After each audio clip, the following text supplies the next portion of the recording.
Welcome, witches! I'm so grateful to see you popping in today. Park those brooms by the door because now the witch is in.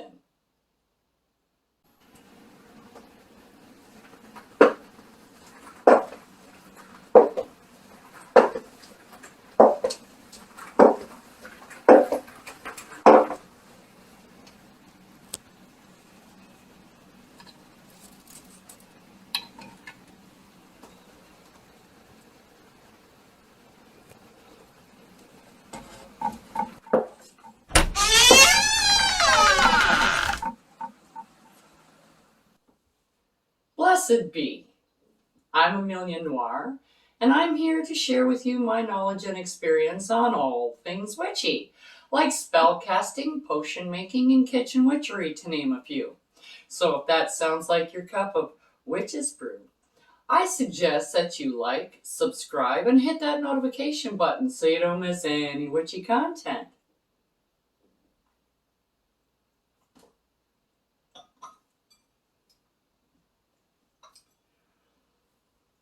Today we're going to be doing our water elemental mirror incense.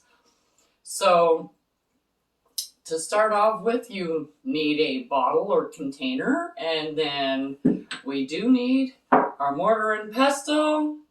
We need a little bit of myrrh and some calamus and some sandalwood. These are all botanicals because we're making an incense. This incense is used in conjunction with your mirror.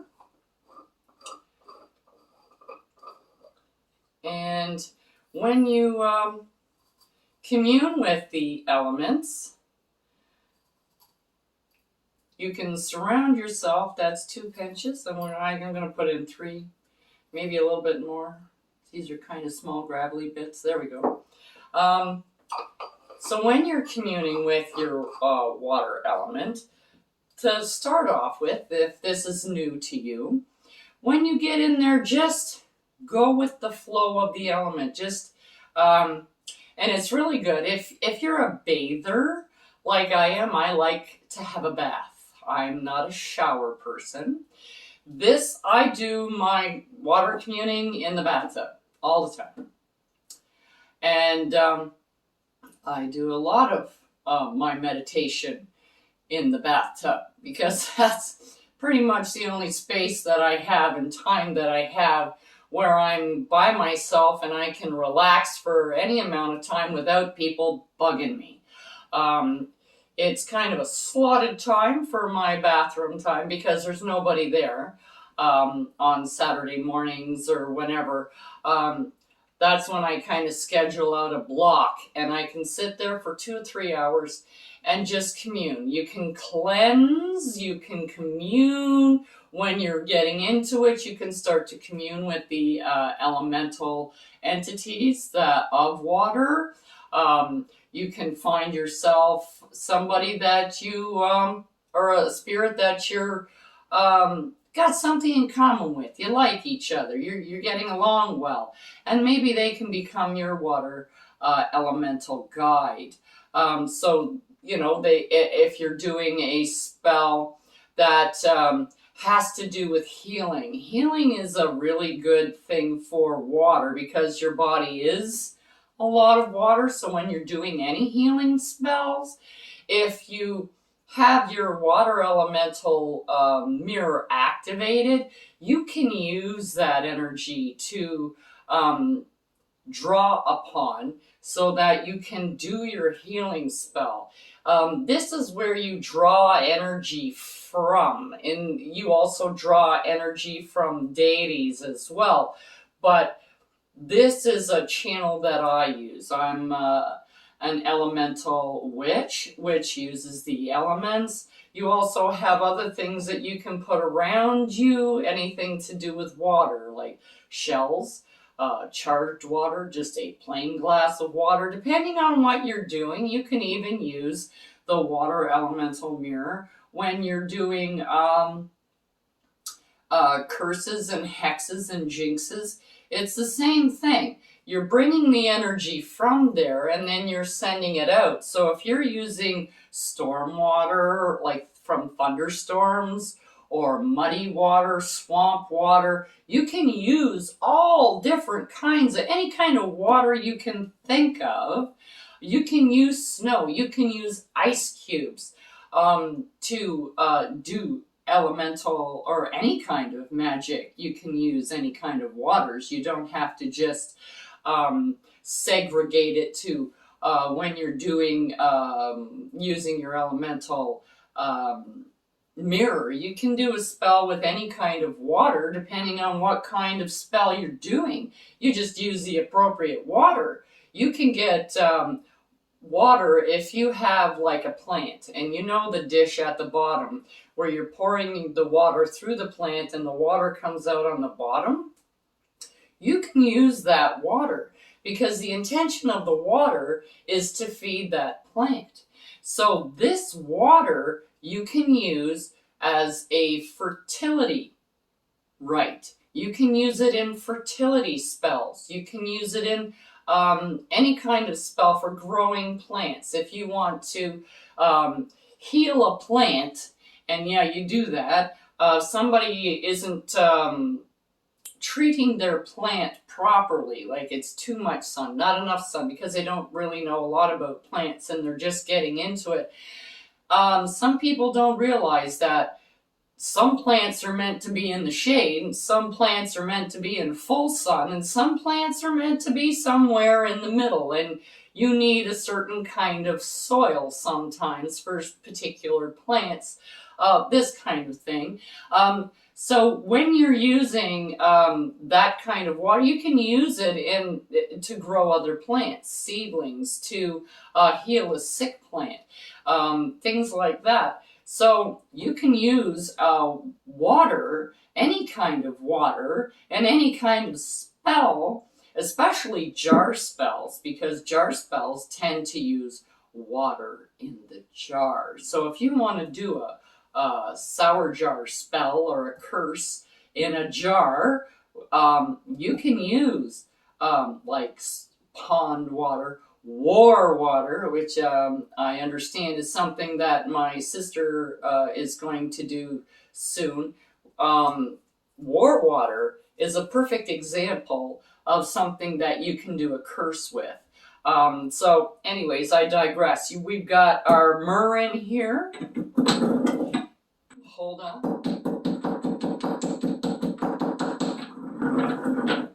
Whoops. Oh, don't forget to put your intent in while you're grinding or afterwards. It doesn't matter. Okay, that looks good. Now we're going to put in some calamus because this is pretty hard too. And trying to get some of the more powdery stuff at the bottom. Save the gravel for other things. So that's 1, 2, and 3. There we go.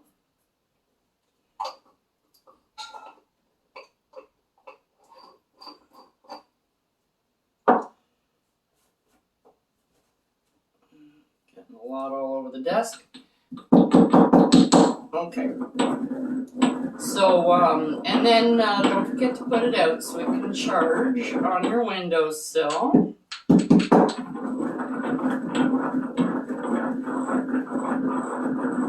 And you use this for your, when working with your water elemental mirror. That's why we're making it. It's specifically made to be used in conjunction with your mirror. However, you can use it for other things as well. You're the witch. If you want to use it on your altar as a offering for the element of water, you can totally do that every day. Okay, so now we're going to finish off with the sandalwood. And 1, 2. Oh, that's a lot. Okay.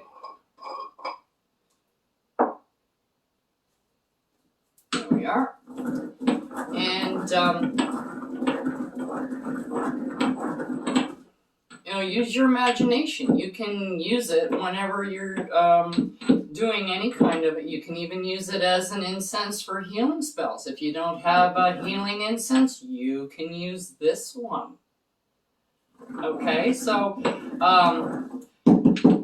just think about what kind of spell you're doing and think about what you have on hand that you can use to amplify your spell. And you know, sometimes you have stuff, sometimes you run out and you go to look for your heal all oil and it's not there. Oh crap.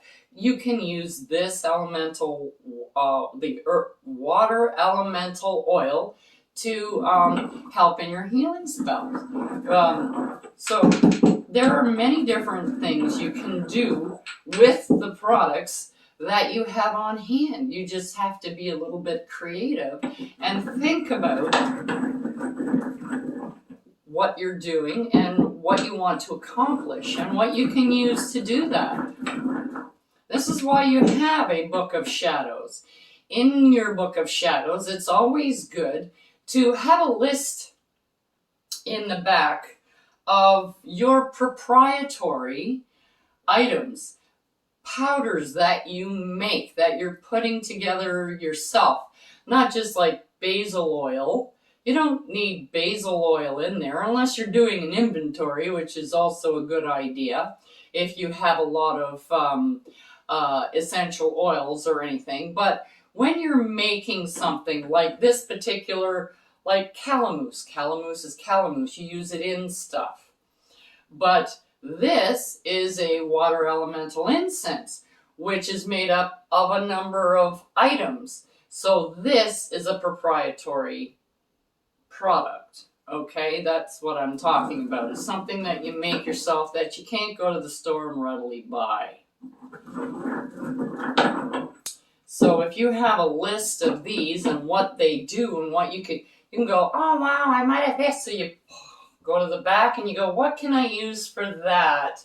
And you go, ooh, I have that. I can use that. It's just kind of a memory jogger because sometimes you have so much stuff, you kind of lose track of what you have and what you don't have, and it's always good to keep track of that kind of stuff so that you're not going out and buying and remaking things that you have because it's sitting in the back of your cupboard because you haven't used that since the last time you did this type of spell, or oh, it's Beltane again, where did I put all my Beltane stuff? You know, because you have Beltane oil, you have Beltane incense, you have Beltane recipes for cookies, etc., and you have Beltane spells and all this. Your spells are probably going to be in your book of shadows or your grimoire, or whatever you choose to call it. But all the other stuff isn't going to be in there. And when you, throughout the year, you're pulling out stuff and that just kind of gets shoved to the back and you forget about it. Okay, so now that this is all done, and don't forget to put your intent in before, during, after, doesn't matter. And now we're just going to put all of this in the bottle.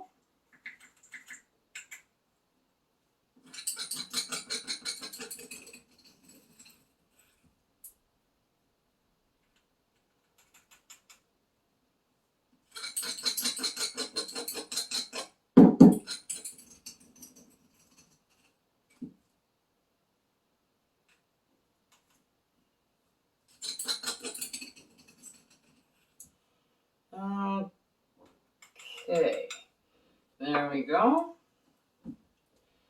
Put the lid on this, and now we have our incense ready once we get our mirrors all put together. And then I can show you a little spell to activate your mirrors. Till next time on The Witch's Inn. Check out the link below for the correspondences and magical properties of the items used in this video. And don't forget to like, subscribe, and hit that notification button so you don't miss any witchy content our three sisters have brewing for you here on The Witch's Inn.